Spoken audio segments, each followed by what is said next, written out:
Hi guys and welcome to 3FPC, the podcast where we talk about movies, TV, comic books and video games. My name is Dan and as always, I'm joined by Alex.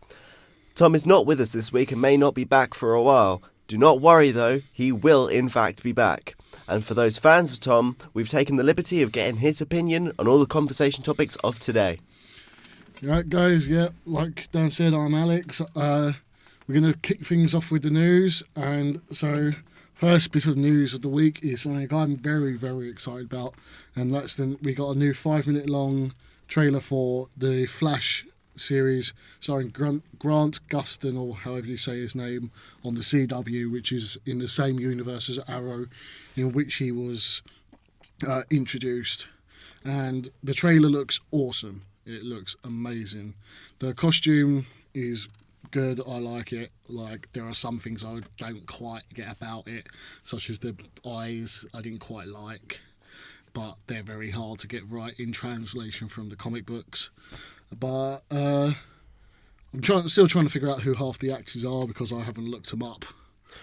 So, as the DC fan of the two of us, would you say you have to watch Arrow? Because we've seen, obviously, Oliver Queen in the trailer, but do you think it'll be necessary to watch Arrow? I would recommend it, not just because I recommend watching Arrow in general, but in Arrow Season 2, you see Barry Allen and you see how he gets his powers, but you don't see the aftermath of what happens, because what happens, and spoiler alert straight away here, I'm going to remember it this week, but what happens is he returns to Coast City or Central City. I can't remember which one he's from. I think it's Central, actually. But yeah, he returns there and he's in his lab because he's a forensic crime scene forensic officer. And what happens in the comics is he's struck by lightning and gets flown into all these forensic chemicals and stuff, which Tom, if he was here, would be able to tell us what they are. But yeah, so what they did in the Arrow show was when he went back, it was the Star Labs laboratory exploding. It caused this almost Chernobyl-like thing, and a thing of lightning struck Barry, and he got flown into the chemicals. And at the end of it, you see a little red lightning bolt go down his face, and that's it. Harry Potter was introduced. That's all you see of that. In that's all we know about Barry at this point. And then Oliver Queen is appearing in the pilot episode of The Flash, which is what I think you see in the trailer we saw, where they're having a conversation on the rooftop. But I'm liking the look. It's different to how he looks in the comics, but the Arrow universe is very more realistic than the comic book universe is, to the point they even changed the name of Star City to Starling City.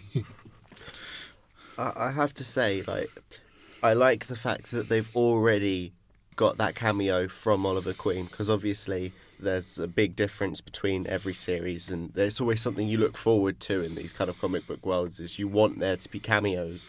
Yeah. And I think the fact that they've just outright gone with the fact that, yep, Oliver Queen's going to be here, there's going to be interactions, I think, wow. Yeah, I like it, especially because at this point in the Arrow universe, Oliver Queen would have been heroing for, let's say, 2 years now, saying each season is about a year. Then 2 years after, because in the trailer you see Barry wakes up from a coma, and they say he's been 9 months in that coma. So we're going to assume that Arrow's been doing his heroing for 2 years. So the best place for him to go to, as Barry is a keeper of Oliver's secret, as are quite a lot of people in the show now. But secret that's not really kept well secret. Yeah. But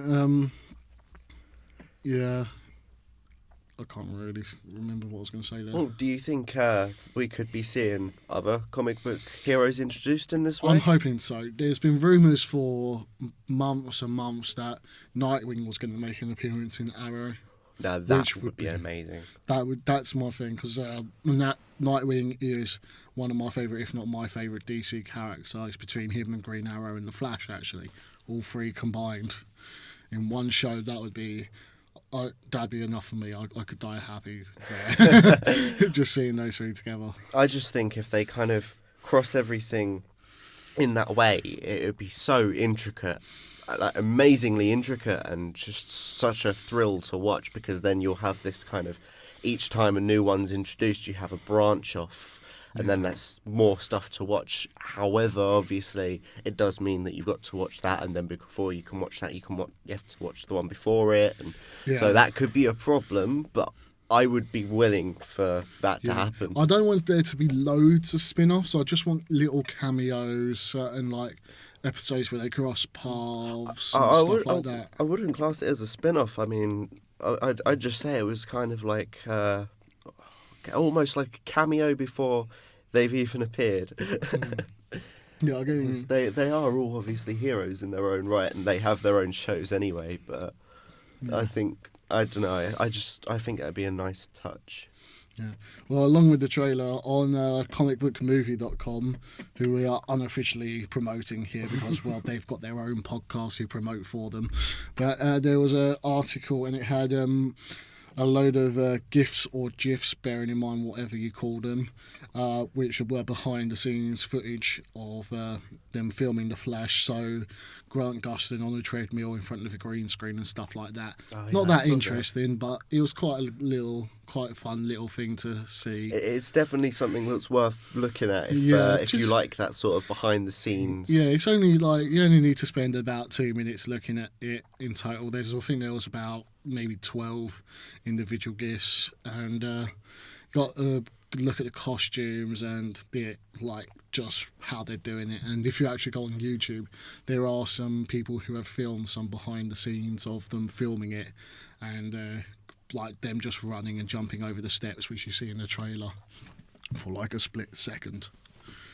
That's pretty much the Flash news of the week. Well, Watch Dogs prank. If you haven't seen it, you have to go see it if you are planning to get Watch Dogs, because it seemed like probably the biggest budget prank I've ever seen, personally. Yeah, it was a pretty big one. It's on YouTube once again. Just type in Watch Dogs prank, you'll be able to find it. But tell us what happens. Well, they set up this street, and the people they set up a sign outside a mobile phone shop that says repairs while you wait.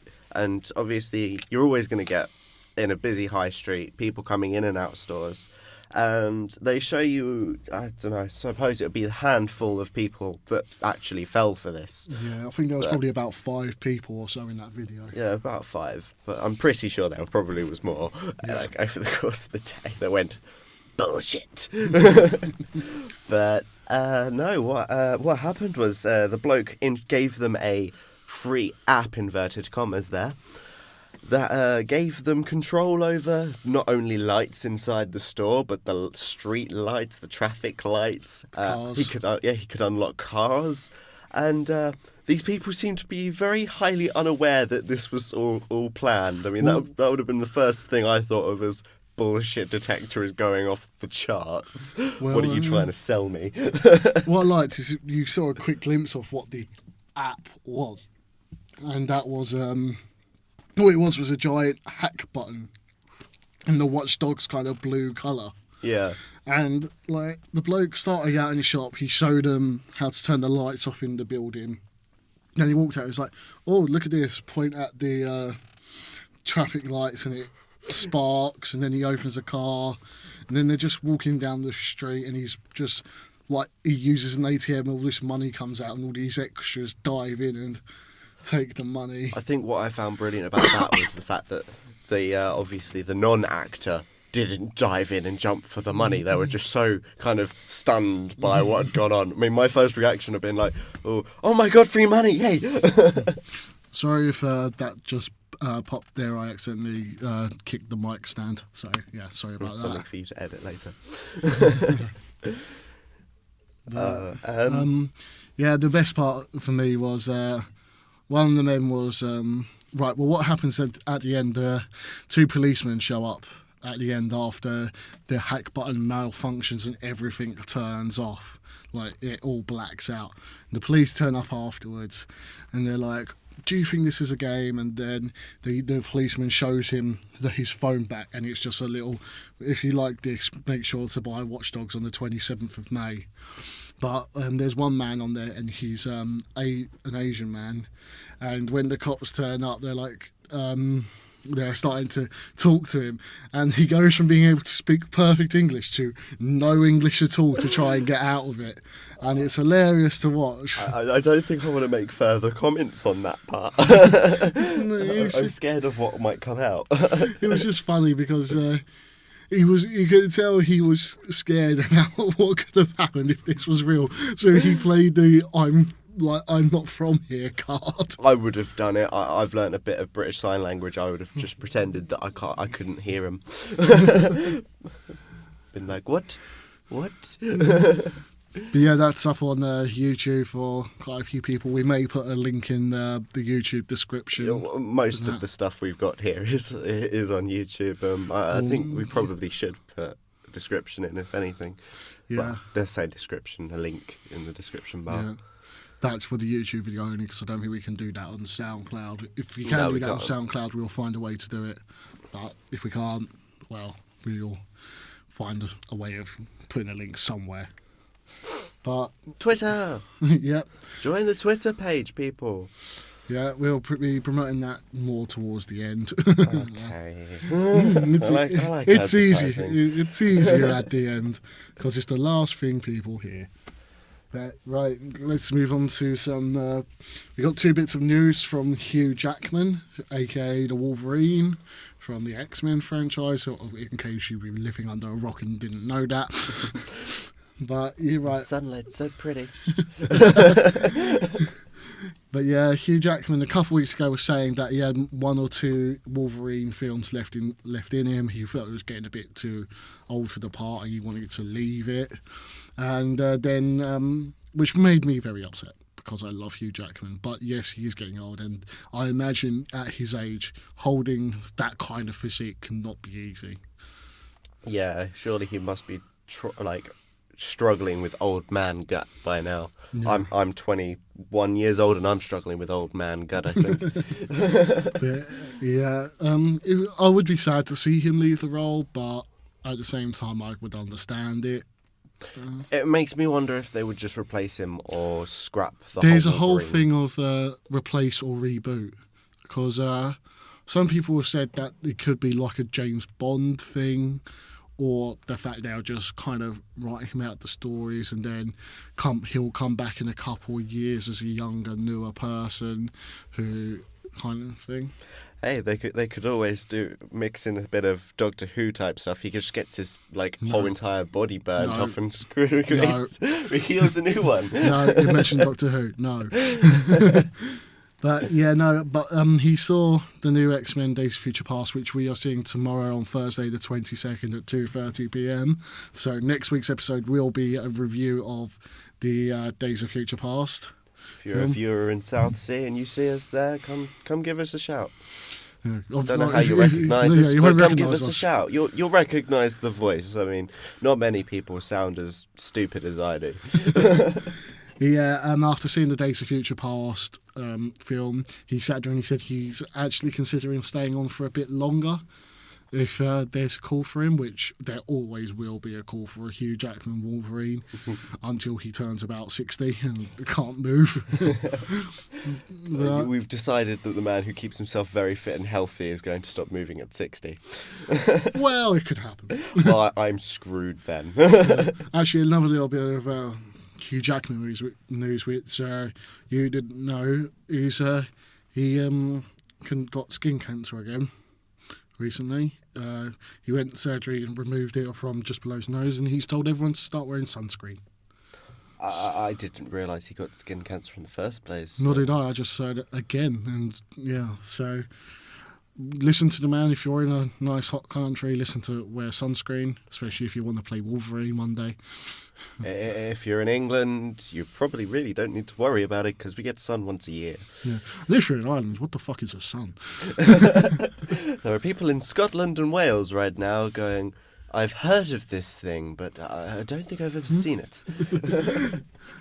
But yeah, the next bit of Hugh Jackman news that you do know about is Hugh Jackman has recently said in an interview that he would like to do a crossover with the Avengers, as Wolverine does join the Avengers at points in their comic books. Like he is an actual Avenger as well as an X-Men, and this obviously will probably 99% not happen because Wolverine is an X-Men who are owned by Fox, and they own the rights to Wolverine. I've been wondering about this because obviously there's Days of Future Past that are going to have Quicksilver in it, but isn't Quicksilver being brought into another film? Avengers. The Avengers as well. So yeah, I don't know. There must be some kind of loophole involved. Maybe not Hugh Jackman Wolverine, but there could be a Wolverine. Yeah, I'm not sure how it goes. But the chances are 99% that it just won't happen until Fox lose the rights to X-Men and revert it to Disney. But by then, Hugh Jackman will not be playing that role anymore. Yeah, so I'm thinking there must be some kind of loophole that if they really wanted to, that you could exploit. But I think they probably will just leave it unless they find something that's absolutely vital for Wolverine to do in the Avengers plot lines down the line. Yeah, well, he said he would be happy with just a cameo little thing. And the Avengers are very much a Wolverine team. And he said this himself. He said that the Avengers are very a Wolverine team because they're all out for themselves. No one's in it for the team apart from maybe Captain America. But he would fit in. The chances of seeing it are very low. I would love to see it. I'd love to see the X-Men and the Avengers cross over as long as it doesn't fuck up the continuities any more than they already are. Avengers versus X-Men. Just scrap the current X-Men version. Give it back to Marvel and just let them reboot it in the proper way. And that's the only time I will probably ever endorse a reboot. I don't mind reboots most of the time. Sometimes they can be quite good. Like rebooting Batman can be good. Rebooting Superman could have been good if they got it right. Man of Steel, fuck you. There are just so many things that I just question why we reboot them so soon. Yeah, I get that. I mean, we've literally just pretty much finished the Christian Bale series of Batman, and they're already doing another Batman. Well, it's not just about that's more of a Superman film that Batman's part of. Right. But he's a pretty big part of it. He's a bigger part of it as Superman, but for all intents and purposes, it's a continuation of Man of Steel, which was awful. But, yeah. I don't know, I didn't let myself go see it. Yeah, let's keep it that way. Right, and then there's one last bit of news which Daniel has. The X-Men Days of Future Past mobile game app. Now, this app, it seems to be an 8-bit side-scroller. Almost like the arcade. Well, not 8-bit, I should really not say that. It's a cartoon style. Yeah, it's just like the arcade game that you can get on like Xbox Live and stuff like that. Yeah, I mean, it looks to have some decent playable characters. I think we saw Cyclops, which is obviously going to happen. You're never going to have an X-Men game without playable Cyclops. Or Wolverine. That biggest pansy bitch in history. He's quite awesome in the comics at the moment. He's a bit more every time I've ever seen every time I've ever seen a Cyclops interaction, which is quite a lot of them, it's always I'm so depressive, I'm so I can't stand him. Yeah, in the comics at the moment, he because after the events of AVX, Avengers vs X-Men, for those who don't know, which was a great storyline in the comics about a year or two ago. And we're not going to cause spoilers for this because it's been quite a while. Yeah, but at the end of it, Scott kind of splits off from everyone else, and goes batshit insane. Yeah, pretty much, and he's actually become a more interesting character than he has in the past 50 years almost. In his past ever. Yeah. So, Yeah, you got Cyclops as a playable. We've got Wolverine, obviously. You're not ever going to have a game without Wolverine. It seems to either be Kitty Pryde or Rogue. We saw. Yeah, I'm assuming it's Kitty I Pryde thought it because was. Kitty Pryde is pretty central to the Days of Future. Which past. I'm looking forward to. Yeah. Isn't it the same girl that was in the original X-Men film as well? Well, Kitty Pryde's been played by 3 different people in the first 3 X-Men films. Wow. The third one was the one where she actually had a role, because in the first one she was just kind of mentioned, and when Wolverine first enters, She runs Xavier's, through a door. yeah, she runs through the door. In the second one, when people are trying to kidnap them, she phases through a bed and lands downstairs. And then in the third one, she is played by Ellen Page, who people will know from things like Juno and Whip It, as a comedy actress she's a great actress. I definitely wouldn't want to play a game of It with Kitty Pryde. It would just be a pain in the ass. Yeah, trying to play tag.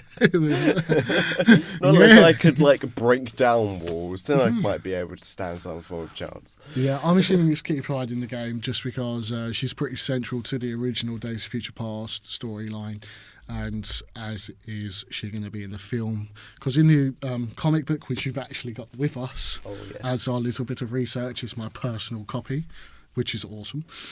But in the comic book, she's the one who goes back in time to her younger body because her powers of phasing are used somehow. That doesn't quite fit in with the storyline of the movie, because Kitty Pryde is incredibly young and wasn't around during the 60s with when Xavier and Magneto were growing up. So Kitty Pryde's the one sending Wolverine back in time to his younger body because his body doesn't age. We saw Colossus as well. Colossus was in there. And we can't figure it out. We have a debate going on this one. Again, the could link be is one in of- the description, and you can give us your thoughts on this one. But I reckon that's Scarlet Witch. It could be one of 3 people. One is Scarlet Witch, who I agree is probably the most likely option. The other one is possibly Psylocke, because if you look at the hand, there is a dagger, but that could just be something to do with Scarlet Witch as well, because I'm not that big a fan of Scarlet Witch in the comics. I don't really know that much about her. And the other one I think it could be, just based on the giant spherical ball, is Magneto, but it's the wrong colour to be Magneto. Yeah, it's a looked purple. very feminine as well. Yeah, it was a very feminine. If that's Magneto, then he's had some kind of operations done. Which is okay. Magneto, you got a boob job. That's amazing. Now just picture Ian McKellen with giant tits. 100% titanium. Which would work for him. Yeah, he would still be able to. He'd be able to just lift himself to fly. Yeah, he wouldn't need to throw balls anymore and expand balls. He'd have boobs instead. Right, that's it for the news segment today, guys. If you want the full show, then be sure to check us out on SoundCloud at soundcloud.com/freefpc. We will put a link in the description. And Definitely give it a check. Yep. And make sure to follow us at Twitter at FreeFPC Podcast. We also have a Facebook page going now. Facebook.com/FreeFPC. Obviously, subscribe to us on this glorious YouTube channel, and if you're on SoundCloud right now, then do the same. Make sure to download, listen, comment, and, just promote. Thank you, and we shall see you next time.